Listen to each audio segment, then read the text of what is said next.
It's Monday, 8 p.m. It's the Monday assessment. Your people gather round your town when things are on the up or things are falling down. Celebrate the hard times, stay passionate through the lows, find strength in the chaos, no matter which way it goes. It's not easy being blue. Heartbreak comes in many ways, the hardest times, the darkest days, but all these things get washed away with us, with us. The highs might not come every day, but memories do, and memories stay. Enjoy that moment anyway with us, with us, with us.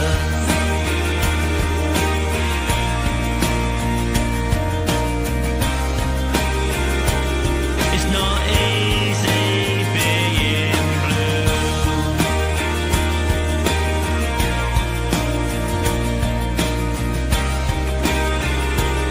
It's not easy being blue. Good evening, everyone, and welcome to the penultimate Monday assessment of the season by the View from the Medway Fancast in partnership with the Gillingham FC Supporters Club and sponsored by Snodhurst Used Car Sales and Service Station as we took on our friendliest of foes on Saturday.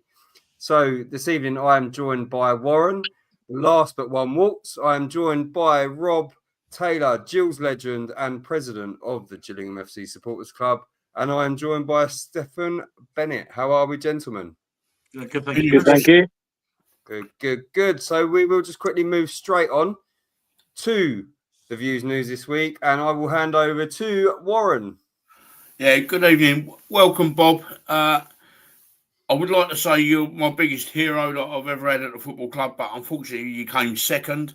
Thanks for that. As you can see in the pictures, I'm a bit of a fanboy. I don't normally have pictures taken with players or ex-players, but the time that you was at the club, it was extra special. And as a player, you was extra special. And the 5 goals at Burnley will always live long in the memory, which was a superb effort. And probably the only time I've ever seen an away player being clapped off by the home fans when he got subbed off with a couple of minutes to go, which is a remarkable achievement in itself. So welcome, Bob. Welcome to the show. Thank you very much. We'd like to go on to the Player of the Year do, where 85-year-old Glenn Morris won Player of the Year and 13-year-old Sam Gell won Young Player of the Year. Absolutely deserved, in my opinion. I'll move over to Chris. What do you reckon of the choices of the fans for Player of the Year? Yeah, so obviously we went down onto the pitch, Rob, myself, and the supporters club. It was exactly the same, really, wasn't it, as what it was in the evening? The awards wise, just a great day out, isn't it? Being down there, it was lovely. It was just good. I think Glenn definitely deserved it. He probably just got it for me over Robbie McKenzie. But Sam Gale, you can't fault him for that at all. Like, he definitely deserved it on the day. And as I say, like, the Player of the Year and Young Player of the Year was the same in the daytime for us as a supporters club, and in the evening at the awards as well. So yeah, it was absolutely brilliant. Stefan, Sam Gell, I'd like to ask you, did you see Sam Gell at the start of the season becoming our Young Player of the Year and possibly even with an opportunity of Player of the Year?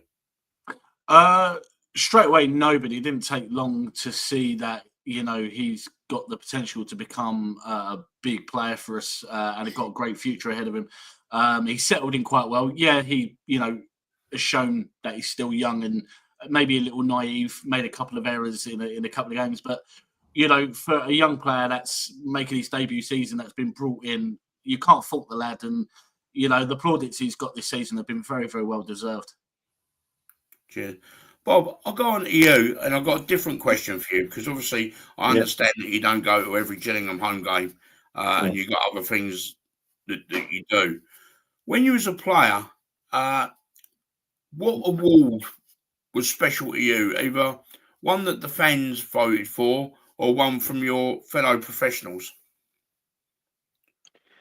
I think the one from the fans at the end of the season, because obviously I started off really poorly with coming from Brentford as a player that hadn't done a pre-season training, and Tony Pulis just chucked me in the deep end, and he just said, the only way you're going to get fit is play games of football. And I thought to myself, oh my God, you haven't done 6 weeks of pre-season. What's this going to be like? And fair play to him. He took me in the gym every afternoon and worked me after training and that kind of thing. And he put me through my paces, and then I sort of got myself back. I mean, there's a lot of boo boys at the club to start off with, and thought, what a waste of money and this kind of thing.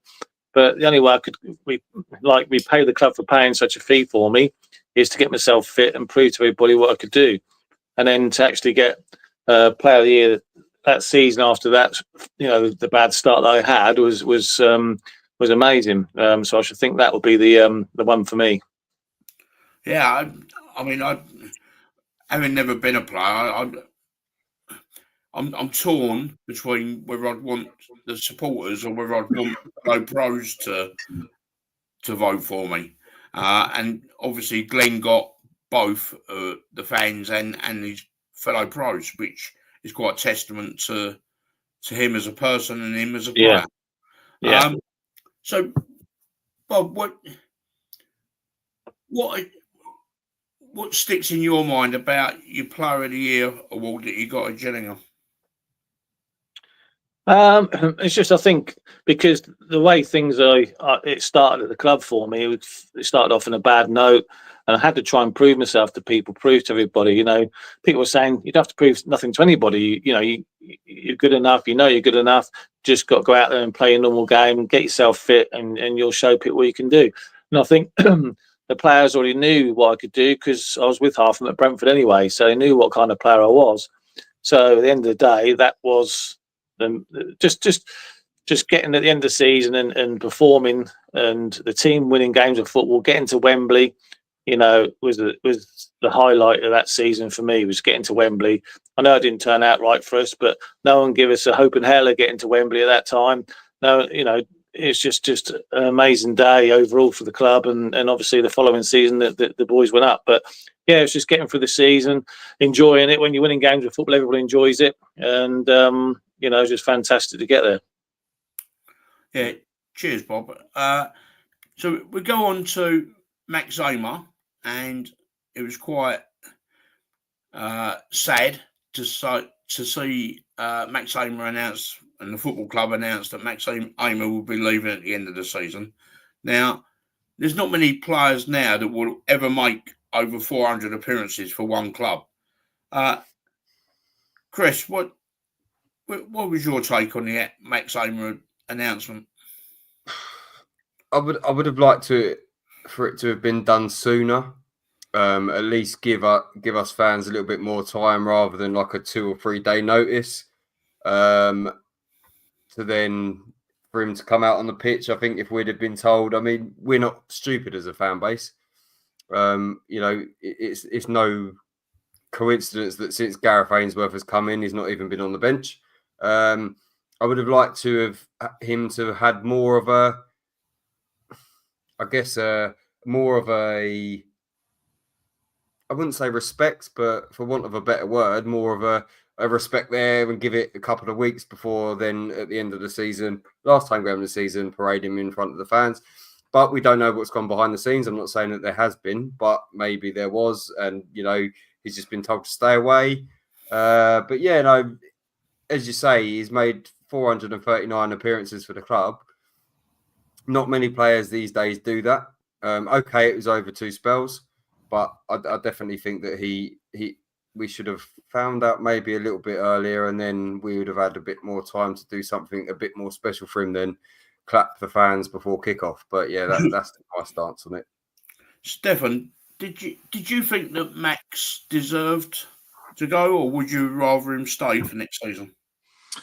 I think the timing was probably right. You know, Max. There has been a slight decline in Max's game the last season or two. You know, he's been an incredible servant for the club. Yes, has divided opinion amongst the supporters. You know, I think it's sometimes a little bit tit for tat. You know, but you know, you've got to give the guy credit. What he's done for the club, the appearances speak for themselves. You know, and you know, good luck to him wherever he ends up. But I agree with Chris. It would have been nice maybe to have done something maybe a little bit more for him than just just clap him off with a few days' notice. I know at I think it was the last fans forum, there was talk about maybe a testimonial when, you know, the Gallantons and Joe Compter said, you know, if do you think that might be something we should look at? And at the time, the majority in the room kind of approved it and were just like, yeah, that, you know, because it doesn't happen very often. We don't very often get a player to make so many appearances for us that's deserving of a testimonial. So it's probably not going to happen because, as Chris said, there may or may not have been things behind the scenes. You know, part of the relationship between Max and the fans have been a little bit strained, especially earlier this year. But, you know, credit where credit's due. You know, a leader that he was, he'll be missed, but I think the timing was right. I think it's time for younger and looking more long-term now. Bob, I know you're getting comfortable after doing a Homes Under the Hammer tour. Yes. Just try to find a charger on the phone. What's your feelings on a player making over 400 appearances for one club nowadays? It's amazing, isn't it? It's a great feat for him. 400 appearances somewhere is just amazing for him. But like Chris said, you know, could have been done a bit earlier for everybody, you know, to get their heads around it and to say a proper goodbye to him. Yeah, I agree. I've got mixed feelings on Max myself. I think he was probably at the end of his shelf life for Gillingham Football Club, but I think somebody who's made that many appearances deserved a much more respectful way of leaving than what was given him.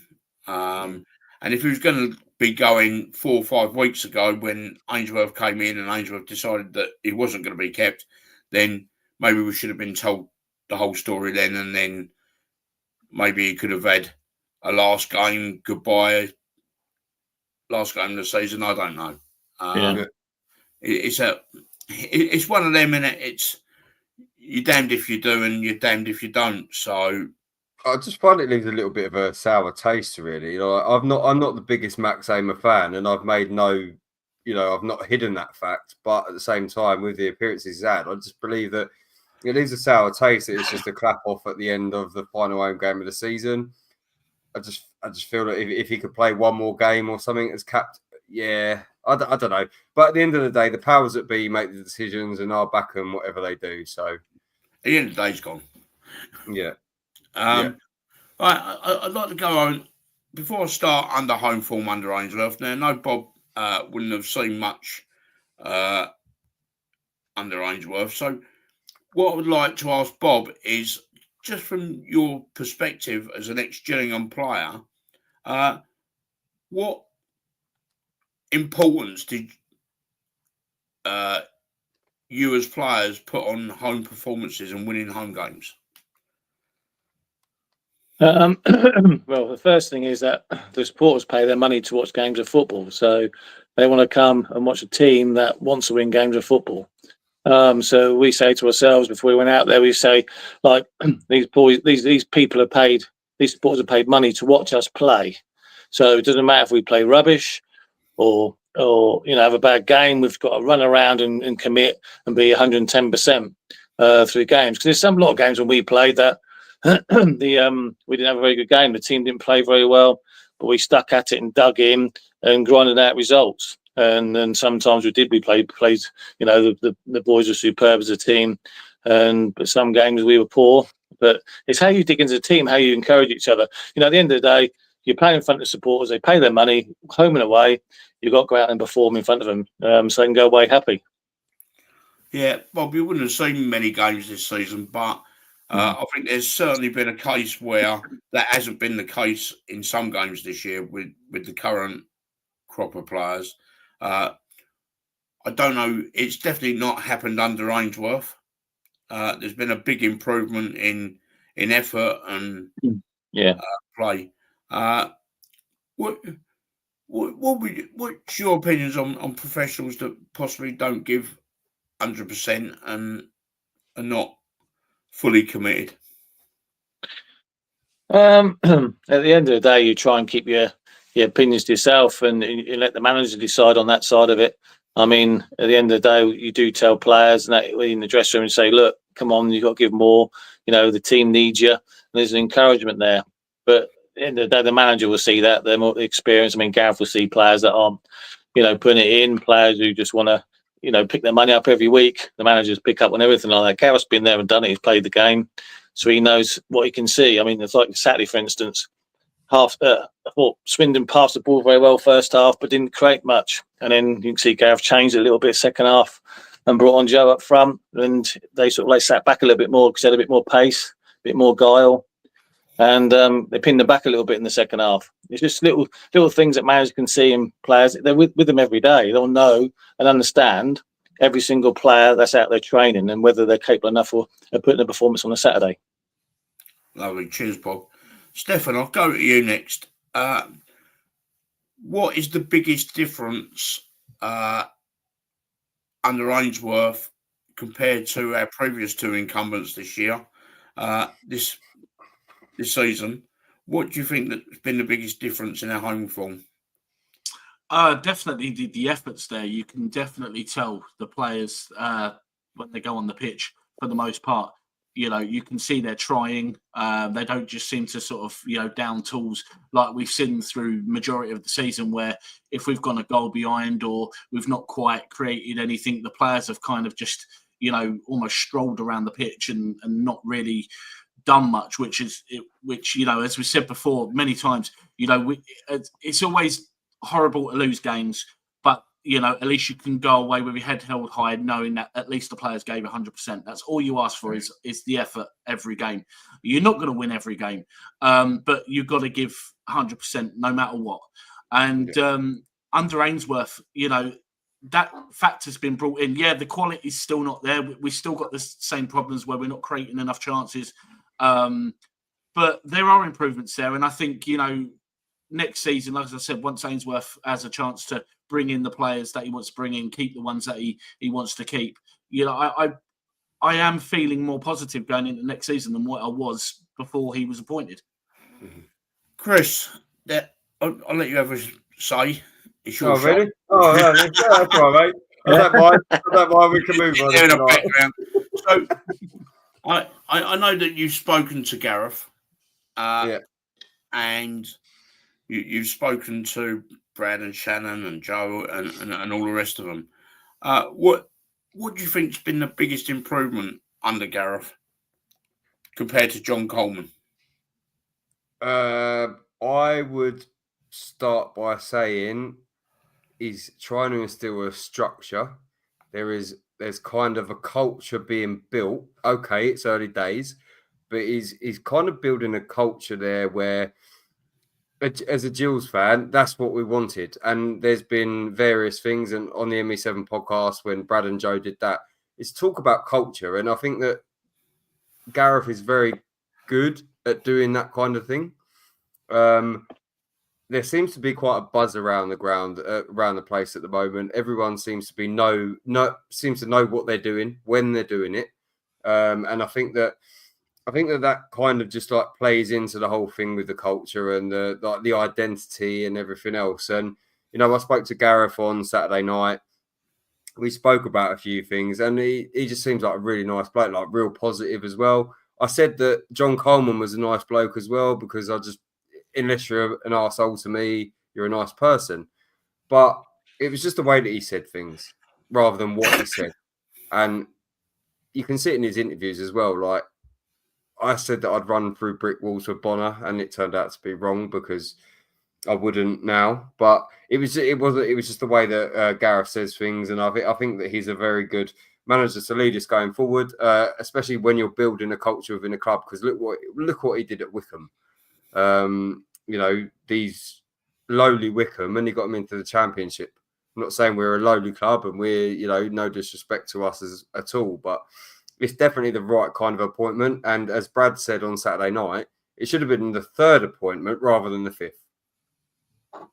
Yeah, and that's probably about right. Chairman get it wrong. Boards of directors get things wrong. And for me, the biggest thing about since Ainsworth's come in or Gareth's come in is that players are playing with a bit of enthusiasm and a bit more of a smile on their face. Yeah. Whereas under John Coleman and definitely under Bonner, I didn't see that. And I think that playing with a smile on your face when you're enjoying actually playing with your teammates and enjoying playing football on a Saturday has got to be really important. So I'd like to just ask Bob quickly, what was the biggest thing about playing football? It didn't matter what team you was playing for, whether it was Brentford, Gillingham or Man City. What was the best thing about playing football for you that made you the happiest? Just being with the right players every day. That's the main thing. And the manager making you feel relaxed in sessions and not putting too much pressure on game situations as well on the day. Just play to your best of your ability. Everyone makes mistakes. It's the biggest thing. I mean, when we had the team at Gillingham, if you made a mistake, you knew the players would get behind you. There's no... Some clubs, you get players that hammer you and your confidence levels just drop. But being there at Gillingham with the boys we had, the players we had, they get behind you, they support you, and then encourage you to do better. And that's the main thing. And if you've got the right manager who'll do that as well, he'll bring the best out in you. And that's the thing. If you've got a manager who's shouting at you all the time, putting pressure on you to perform, it's hard because you go out there and try too hard. And I think Gareth would be great because he's been there and done it. He's played the game, so I think he understands the players. And like you say, the culture's changed at the club as well, and it'll be great on long term. Yeah. Okay, cheers, Bob. Chris, awards evening. I didn't go. I don't know if Stefan went.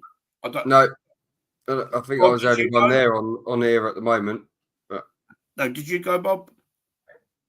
No, I didn't know. No. Right, so awards evening. I'm going to hand over to Chris to let us know what happened at the awards evening. So that is brilliant. First thing I will say, and a massive, massive credit to him, is Darren Ibrahim throws the shapes. He was emceeing as well, and he was getting everyone going after the award ceremony when we was back in the factory. So well done, Del. It was a lovely evening. I sat on the table with Harry Webster, Andy Smith, Jaden Clark, and JJ Morgan, and we was having a laugh and a joke. JJ Morgan found a captain's armband in the dressing room and had it on his arm most of the night until he lost it. It was just a laugh. Realised that Shad Ogie's favourite drink is Cavoisier and apple juice, which is kind of a funny one. I tried his drink. He told me to try it, and wouldn't go back to it personally. But had a right laugh. Spoke to Jack Nolan. Me and Jack Nolan had a good chat and a laugh with him. And it was generally a great night. The award ceremony was really good. Like, I don't know who did the graphics behind the stage, but fair play to him because it looked absolutely perfect. As you say, Glenn Morris won the award for Player of the Year.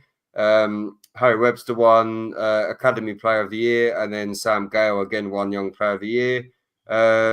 Jamie Wyatt won Outstanding Contribution. He's worked at the club for like 12 years, and he did a good job. And of course, I think it's pretty obvious that Robbie McKenzie was going to win goal of the season. It was just a good night. And then we went into the factory.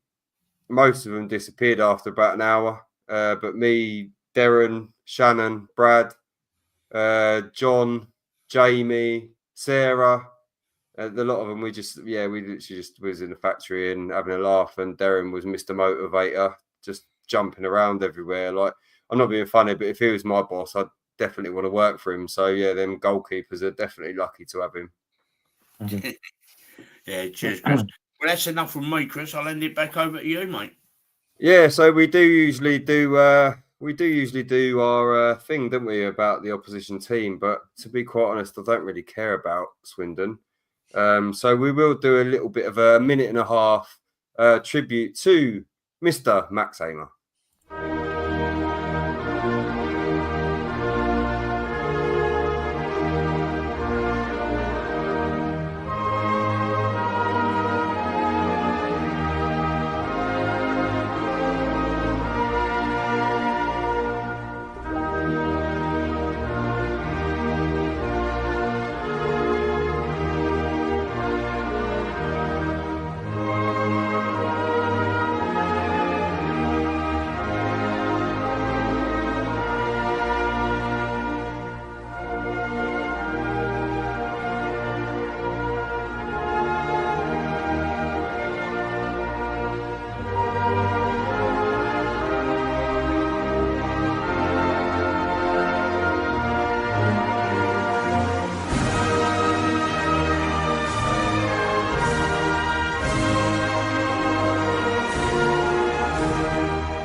So we'll quickly touch on our starting 11, and again, thank you to Max. So we had Glenn Morris in goal. We had a back 5/back 3, middle 2 of Max Clark, Shadogi, Conor Marston, Sam Gale, and Romeo Hutton.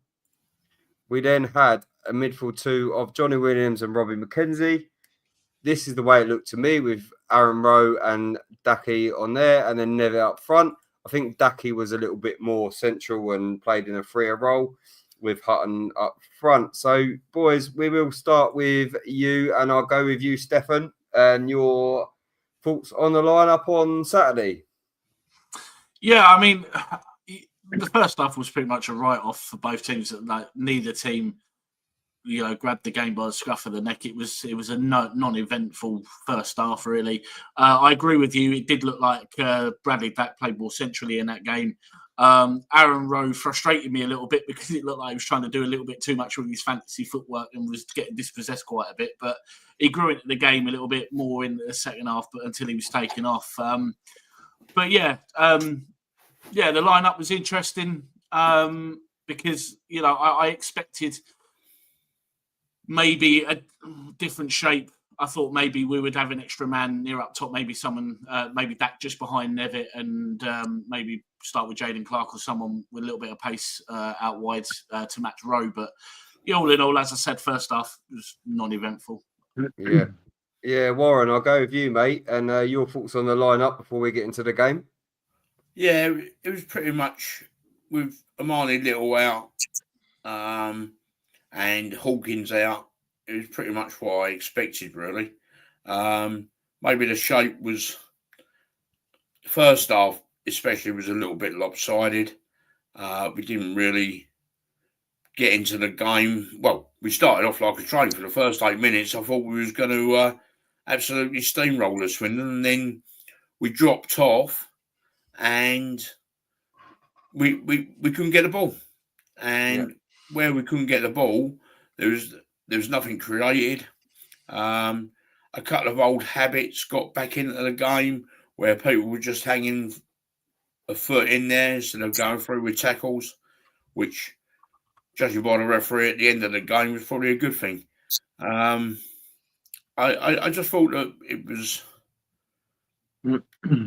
it was a safe lineup.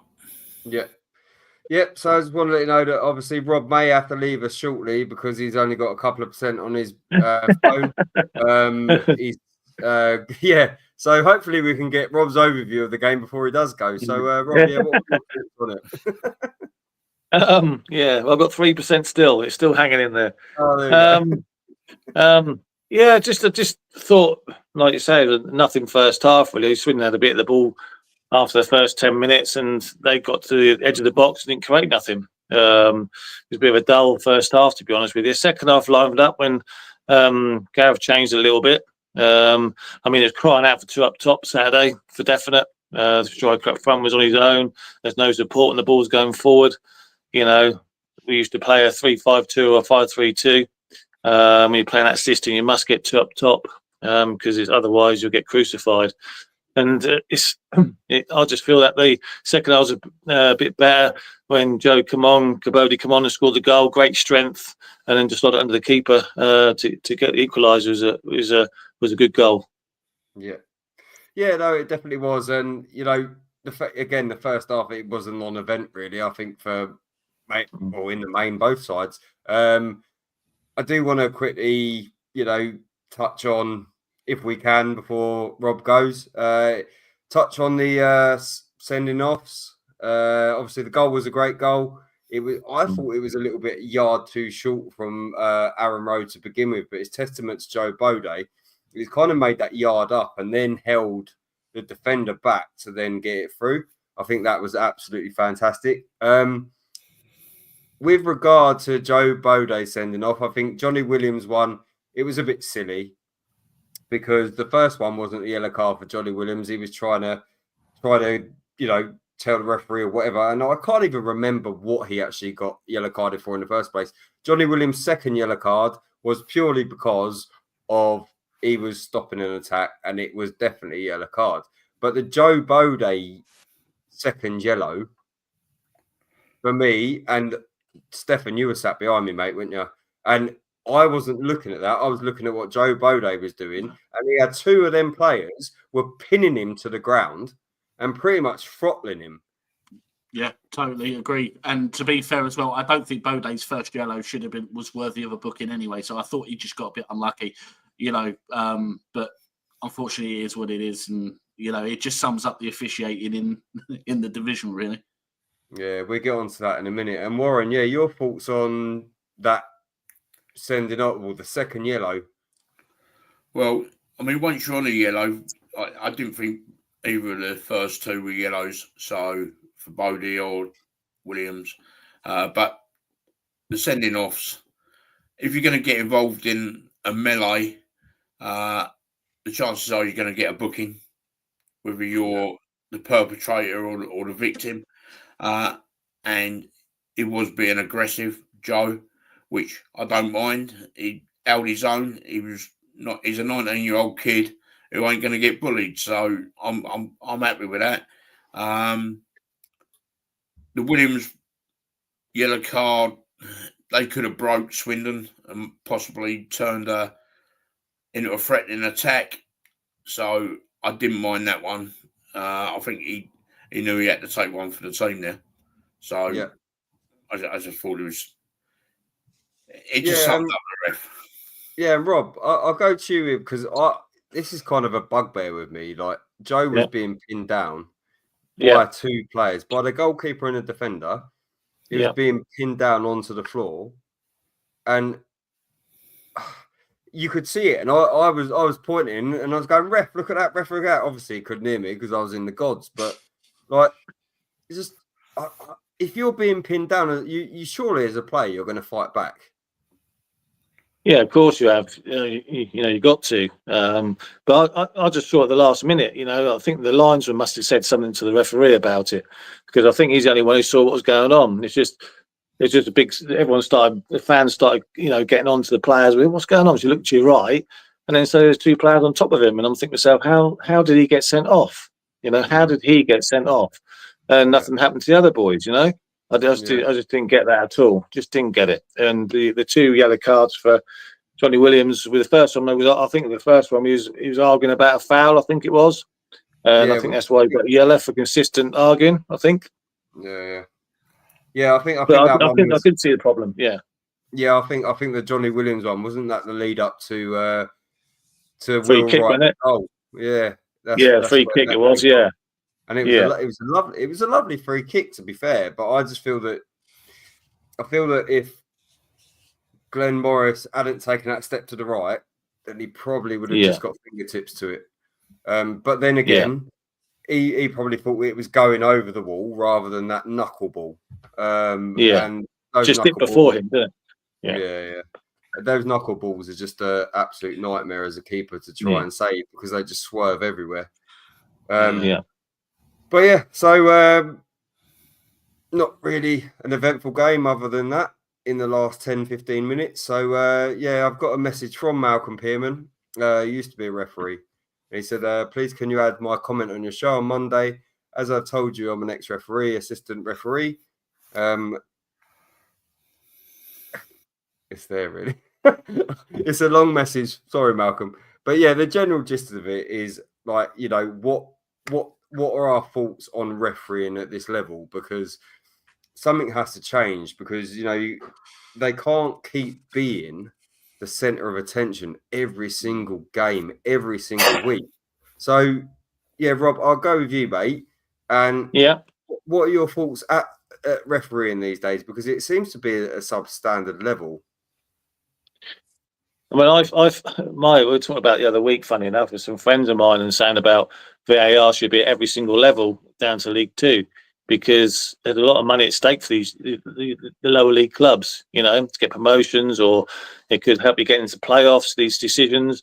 And I think they need help. You know, they're not experienced as well as the Premier League referees are.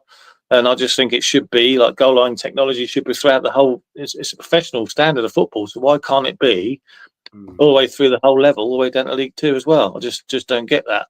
And the goal line technology should be there as well. Because I mean, some like Saturday, for instance, you know that could have cost Gillingham the game or promotion or whatever. That sending off could have cost them the game. And little things like that is very crucial. And I just think it should be put in at every single level in the professional game. Yeah. Well, yeah, because and it's correct what you're saying. Like, I'm not a fan of VAR, but if you're then getting to League Two and the refereeing standard is that terrible, then it kind of like lends itself to you need it at that level rather than the Premier League, if that makes sense. Yeah, I think it does. Yeah, I think it does. But yeah, so Warren, yeah, I'll go with you, mate, because I know you've done a bit of refereeing in time as well as coaching, as well as flying to the moon and everything else that you've done in your old life. I've done everything. What I would like to say is that if referees now were refereeing the likes of Mark Saunders, Andy Hesson-Tyler, Sean Gregan of Preston, and whatever, these players would be sent off every week. Yeah. Do you agree, Bob? Right? Yeah, I do. I agree totally. They'd be sent off every week. But what referees I felt did then compared to now is I think they refereed with a bit more common sense. Whereas I think now referees are refereeing to the assessor in the stand rather than the players on the pitch. Yeah. Yeah, I agree. Agree totally. I mean, back then, the referee should talk to you. And you'd be sort of at the end of the game, you're his mate, and he's your mate. Do you know what I mean? And that's how it used to be. Yeah, I mean, I remember referees like Calvin Morton, David Ellery. They used to come in the old social club for a drink after a game, and they'd have a drink with supporters, and they'd be in there, and they'd be talking about. David Axel was another one. They'd come in and they'd talk to supporters about decisions. Yeah, right? They wasn't scared to hide to explain. They wasn't scared to explain what they'd done, right? And they fronted it up. Referees now, I just don't think that there's any comeback on their performances because they're refereeing to an assessor who will pick up on yellow cards, red cards, fouls. Why didn't you do this? Why didn't you do that? And I think referees are more scared of getting a crap mark from the assessor than they are of actually providing an entertaining game of football. Yeah. Now, I think it's a referee's job to try and provide the most entertaining game of football that he possibly can. Yeah. Now, if you're refereeing Chelsea Leeds in the 1970 Cup final where they just wanted to kick hell out of each other, it was probably virtually impossible. But in today's world, I can't see how they can't allow footballers to play football. And I disagree with you, Bob, about VAR. I don't think VAR... To me, football should be played the same rules at every level, whether it's Premier League or whether it's the Medway Area Sunday League Division 6. I think everyone should play by the same rules. I don't think VAR has improved the game. And I personally, as a football fan, and for a football fan for 50 years, I personally would not want to celebrate a goal, wait 5 minutes, and then have to celebrate again, or celebrate a goal and then sit there thinking, oh, I've got to wait 5 minutes before VAR makes it up his mind that somebody's toenail ain't offside. Yeah, I agree with you. I don't like VAR either, but VAR is here to stay, and that's the whole point. I don't like VAR at all, but that's here to stay. So if they've implemented it in the Premier League and they want it to stay in football, they've got to do it down to League Two. I'd rather just sit back to old school. But if that's implemented and that's where it is, and it's got to be shared down to League Two as well. If not, get rid of it. Yeah, I'd get rid of it. Yeah.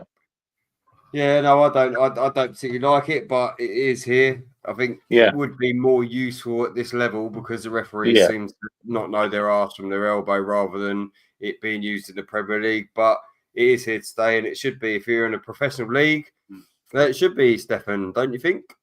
Yeah, absolutely. I mean, I agree with both Warren and Rob. I don't like VAR either. I think it ruins the game and it ruins the enjoyment and those special moments.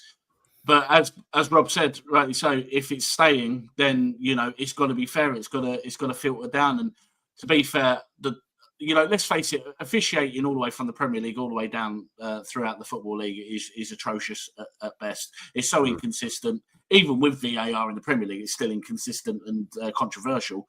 But honestly, week in, week out, as you know, Chris, Warren, you're there every week. I literally sit there baffled at some of the decisions the referees are making. I've lost count the amount of penalties we should have had, stonewall penalties we should have had. We've seen Ollie Hawkins, for example, game after game when he's played, having the shirt ripped off his back and the referee's done nothing. And, it's got to improve. They've got to train these referees accordingly to allow these games to be played. And again, this is why I miss, football like back in Rob's time. When players, if it was a derby game like we had on Saturday or a big rivalry, players went to war. The referees, understood the assignment. This is going to be a fiery affair, but we can't keep stopping the game every 2 seconds for bookings and for fouls. We've got to let them go at it and show a little bit of leniency. But we don't get that, So, yeah, it's atrocious, the level of officiating, and I'd love to see a big improvement. Absolutely. Yeah, I think David Garth said something the other day, and I think it is quite right. Like if we got to the point where shirt pulling, because sometimes it's like Ollie Hawkins is wearing a bloody bra half the time because he's got his shirt so pulled so far up his torso that he's bloody it's pretty much over his head. If we got to a point with refereeing where he's a big man, fair enough, mark him, but there's no need to pull his shirt around. The same with Joe Bode. Yes, he's a strong lad. There's no need to pull his shirt around. There'll be plenty of bookings and plenty of red cards for the first 5 or 6 months, but they will soon learn that they can't keep doing it. It's not just our team. It happens to every team. I've watched Bradford this season. I've watched Accrington this season. I watched a plethora of teams this season that it keeps happening to their big men and the men that they're worried about. And I think that it needs to be nipped in the bud really badly because it goes against everything the referee. That is a foul. At the end of the day, if you're lifting a player's top over his head, it's a foul, surely, Rob. Yeah, it is. I mean, That's why it's got to be. Even if you get, a good third of third, fourth officials, even some like we used to do like local football. They do where the managers or assistant managers do a rating for the referee. Yeah. Right, so it's actually coming from the players and managers' point of view. How the referee done. Yeah. So everyone can see, what the opinion is of the actual, the manager who played the game. That's an ideal scenario. All the assessors are in the stadium are to see where he's gone by the letter of the law, and that's what they do. And it's not all about the letter of the law. It's about understanding the players you've got out there. I mean, for instance, a tackle, Eva Nielsen on Bournemouth, when he got sent off for Bournemouth, he slipped over. And everyone can see so, but he got a straight red for that, because he's left his 2 feet off the ground. He's red carded him for it. Little things like that, and I just feel that there's got to be more done. Like players have got to start assessing referees. Coming to that point where players have got to start getting involved in a little bit more. Ex-players, like with VAR as well, get them involved more in that as well if it's going to stay. Because I just think the referees, some of the referees that haven't played the game before at all, they've just been taught to be a referee and a linesman, and that's it. Don't understand the players he's got out there on the pitch. Swindon versus Gillingham. It's going to be a rough and tumble game. Well, it should have been a rough and tumble game. It's going to be hard fought.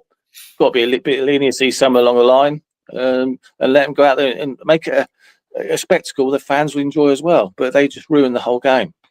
Yeah. They kind of make it about themselves these days, don't they? Yeah, I was just going to say, at the end of the day, referees are human. They're going to make mistakes. No one's going to have no referee's ever going to have a perfect game. Not everyone's Pierre Louis Colina, let's face it. But when it's consistently bad decision after bad decision after bad decision, it's justified when you look at that referee and you think, you're not good enough. You can't do your job properly, and the chance of you don't know what you're doing are justified, and this is where the EFL and that they've got to look at this and think, right, okay, what we get doing wrong with these referees. It's got to change. They've got to sort something out because it can't keep going. It ruins the game and it ruins the experience. Yeah, and to be fair, I had this conversation with everyone's favourite referee, Mark Halsey, and he was right. He was like, they're getting mixed messages like these days. They are getting, they're getting told to do one thing one game, one thing another. So I don't know, boys. But I thought I'd bring it up because, Malcolm wanted me to bring it up, so I did. So we move on to man of the match. So go with you, Rob, because I didn't get yours. So was there anyone that really stood out for you as a Gillingham player? Goal scorer Joe, I suppose, because he made an impact when he came on. Apart from that point, it was a bit dire game, and he sort of livened up a bit. So I'll give it to him. Yeah, Warren, your reason for Robbie? Yeah, I thought he did quite a fair bit of work that probably went unnoticed in the game. He was a holding midfield player, obviously, but I think at every given opportunity, he was trying to get us up the pitch a bit further, especially in the first half. It didn't quite happen, but I think he was doing his best to try and get the lads up the field a little bit further. Second half, I thought he just was a bit of a driving force in midfield. And I think that he ran himself into the ground so much that they had to take him off because I don't think he had anything left. And I've got no problem with a player like that who's prepared to put everything on his line. And if he has to come off because he ain't got anything left, then that's fine by me. Yeah.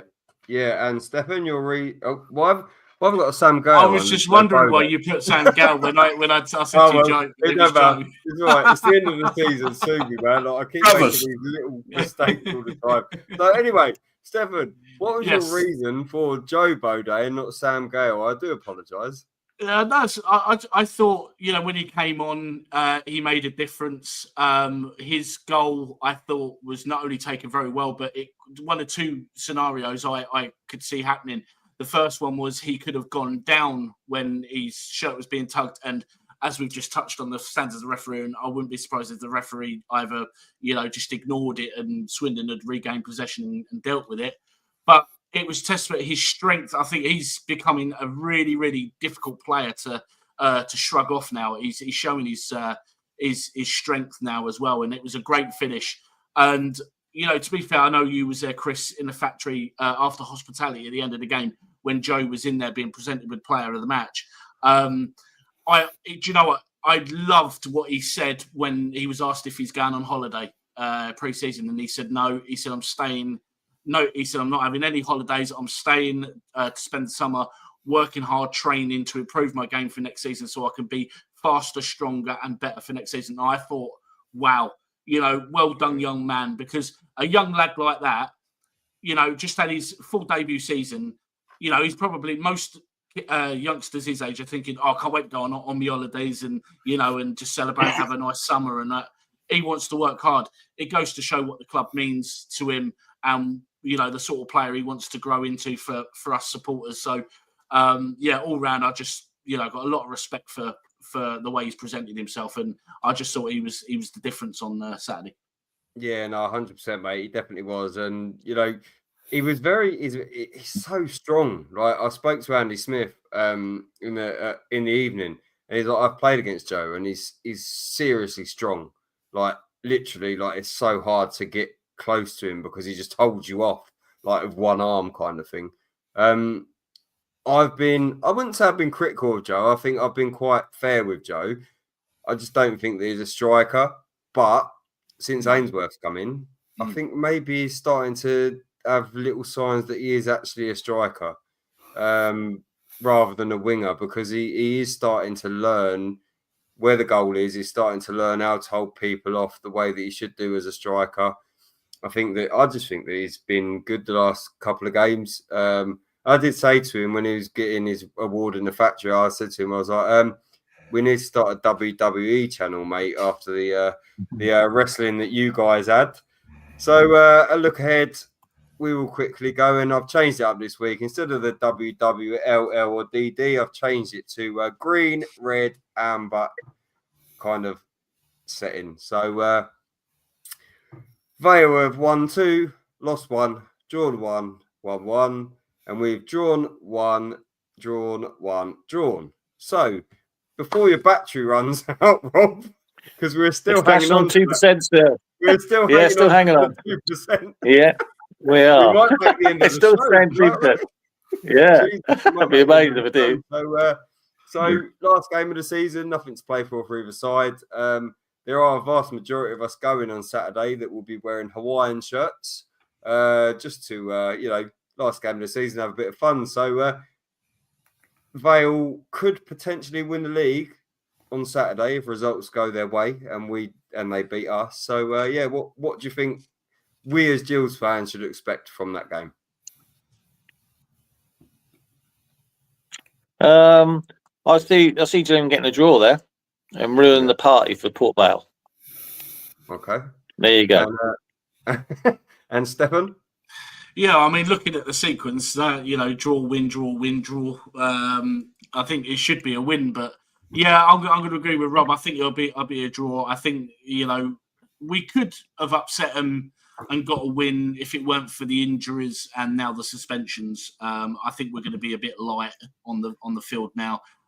So I'll be a bit positive and say we'll nick a draw, maybe a 1-1. Yeah, and Warren, your hopes and aspirations for Saturday? I think we'll win. I think Port Vale are still in with a chance of winning the title. I didn't think that Port Vale was a very good side when they came to Gillingham. I thought it was one of the worst sides that we've actually played at Priestfield. I just think that these games, you just know what's going to happen. All those that are going in their Hawaiian shirts will just be targets outside the ground after we win 3-0 and spoil the party a little bit. Because Port Vale ain't the greatest place to go. It'll be a party for them. Their supporters will be well up for a bit of a party. I just think that it'll be typical Gillingham that they'll have a full house there, right, all up for it, and we'll go and win 3-0 and we'll be fearing for our lives on the way home. Yeah, I did say earlier, I was like, we're going to win 5-0 because we were wearing Hawaiian shirts, Hawaii 5-0. So I think I don't care really. At the end of the day, it's the last game of the season. We're not going up. We're not going down. Let's just have a bit of fun. So we are sponsored, of course, by Snodhurst Used Car Sales and Service Station. If you need your car fixed or you need your car or to buy a new car, then visit those guys. There is a quick bit of an announcement from the Gillingham FC Supporters Club. We are booking a table for the Gills 25th dinner on Saturday, May the 31st, and offering members only the chance to have a place on our table for only £25 instead of the actual retail price of £50. So a massive saving of £25. Any members wishing to be allocated a place should apply at Gillingham FC Supporters Club by no later than noon on Thursday, the 1st of May. All applicants' names will then be put into a draw. Members can apply for either a single ticket or a pair of tickets with a partner should they wish. So, Rob, we will go to you on that one because you will be there, mate, because you did tell me quite often on Saturday when we were talking about you told me quite often that you were still there at that season until October, November time. So yeah. So you will definitely be there. And before you go, mate, if your battery allows, tell us a story about how the move from Gills to Man City came about. Well, I knew that they were like interested in they kept putting bids in for me. I think everyone knew that anyway. But I was sitting home having my roast dinner on a Sunday, as you do back then, and had a phone call from Joe Rall saying, "Hi, we've put a bid in for you." The club accepted it, and he said, "See you tomorrow." And I'm like, "What?" He goes, "See you tomorrow. We need you up here tomorrow morning to discuss terms." So then, 10 minutes later, I had a phone call from Paul Scally saying, "Oh, you'll get a phone call from Joe Rall shortly." I said, "I've already had it, Paul." He goes, "You're joking. I was supposed to tell you when we sold you to Man City." And I said, "Well, he's already told me I've gone. You've already accepted the offer." So I said, "I'll just finish the roast dinner up then, and then I'll pack my bags and be on my way then," sort of thing. And he goes, "Yeah." We said, "We'll go and see what you can sort out your contract wise and sort what you can do if you don't accept it and all that." He said, "Then you're welcome back here," sort of thing. And I thought, "Yeah, right, yeah." So I sort of like packed my bags and on the Monday morning and drove up there, and then it took them. I was in the hotel for 2 days, and they just sorted out my contract within the 2 days. So that was that done. But I was surprised to get a phone call on the Sunday. It was about 5:30, saying that they've sold me to Man City. Yeah. But I was driving up. Funny enough, I was driving up on the Monday, and I had like Spurs, George Graham, David Pleat. George Graham was manager of Spurs at the time. They're on the phone. I had Hearts on the phone. Tony Pulis, obviously, was at Portsmouth, who's trying to get me down there as well. There's about several other clubs ringing up, trying to get me to go and speak to them as well. But I just thought it's all been done. It's all been finalised with Gillingham. Obviously, they need the money as such. So I went to Man City because they've been after me for a while, and I just thought I'll put my allegiance to them and go and see what they had to say and sign for them. But yeah, it's just out of the blue, really. It was going so well. Fan as well. What's that? Sorry, I said all from a Liverpool fan as well. I know. Yeah, I didn't enjoy yesterday at all. It was going so well. It was going so well. Yeah, I'm a Gills fan too. So obviously, Rob is the president of the supporters club, so he will be there on the 31st. So if you want to see Rob or you want to see any of the guys, then go along. If you're a member, then join. If you're not, then join today because you'll be in with chance of a draw there. So before we let Rob go, Warren, have you got anything else you would like to ask Rob? Yeah, Bob, just a quick question. Right, when you went to Man City, obviously at Gillingham, you was a big fish in a small pond. And then when you went to Man City, you became a smaller fish in a bigger pond. Right? Yeah. As a professional, what was the best feeling, being the bigger fish in a small pond or the smaller fish in the big pond? Ooh, that's a good question, Warren. I didn't really think of it like that as such. I just wanted to play football. You've gone to a club. I mean, the thing for me is that the players at Gillingham were superb. There weren't one big time Charlie in the club. I went to Man City and I was expecting that, like big time Charlies, but they weren't. They were just similar to the boys at Gillingham, so I felt all right there as well. When you're accepted and you're like on the same playing field as everyone else, you feel like you're wanted. You don't feel like you're a small fish in a big pond or a big fish in a small pond. You don't feel that way. You just feel that everyone's on the same level playing field. You're all the same. There's no difference. So I didn't feel that way when I went there. The only thing that bothered me was the price tag and will I play and perform and that when I went there. Same thing when I went to Gillingham was that the same thing. I was bought for 100 grand from Leighton Orient to Brentford. So for me, that's a lot of money. It's paying for someone, and then it went from 500,000 then to 1.5 million.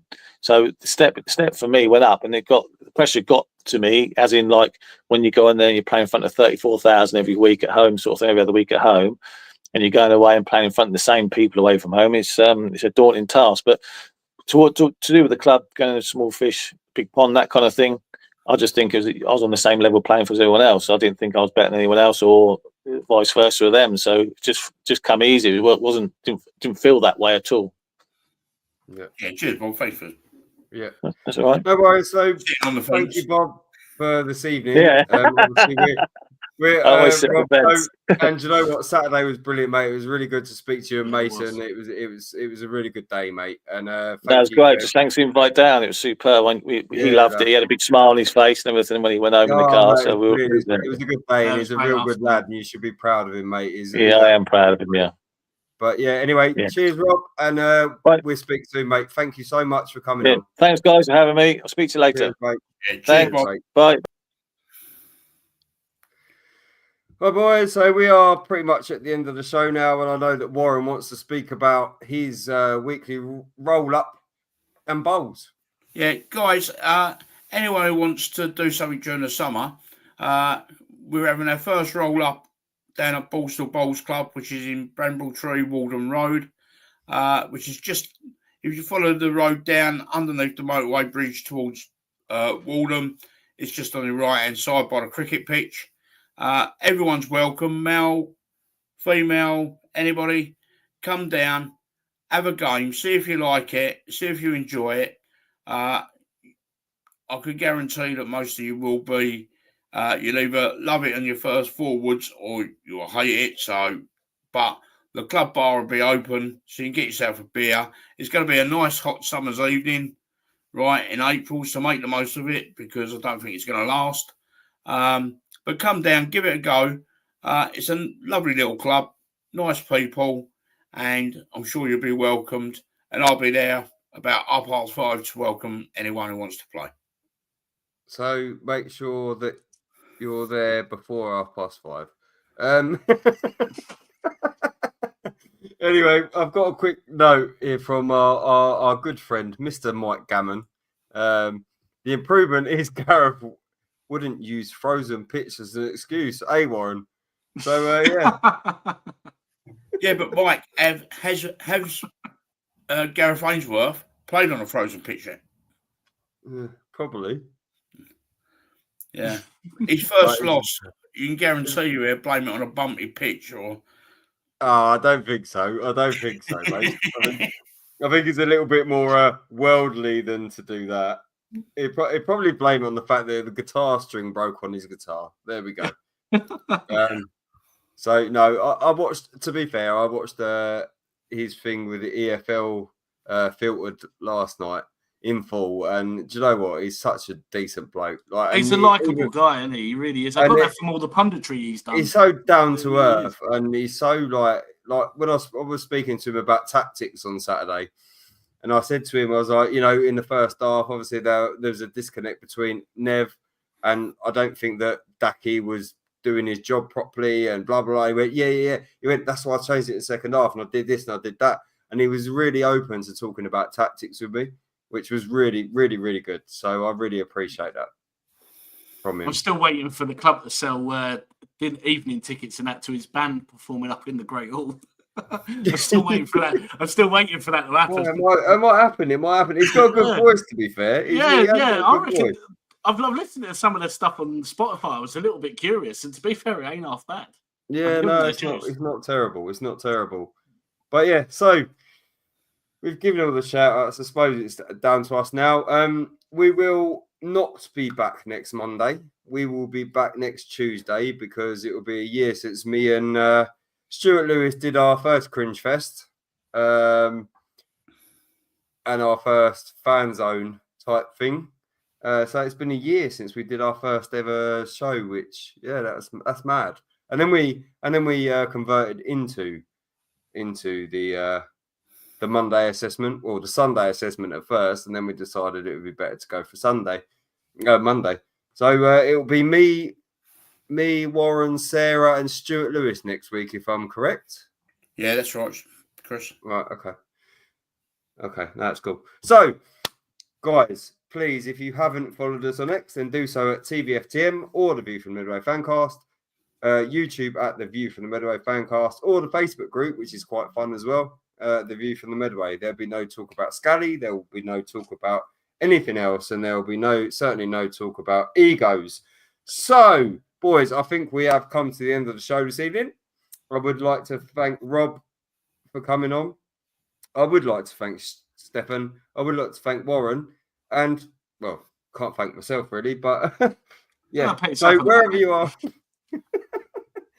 So I've been Chris, he's been Warren, he's been Stefan. Good morning, good afternoon, good evening, and good night, and up the jewels.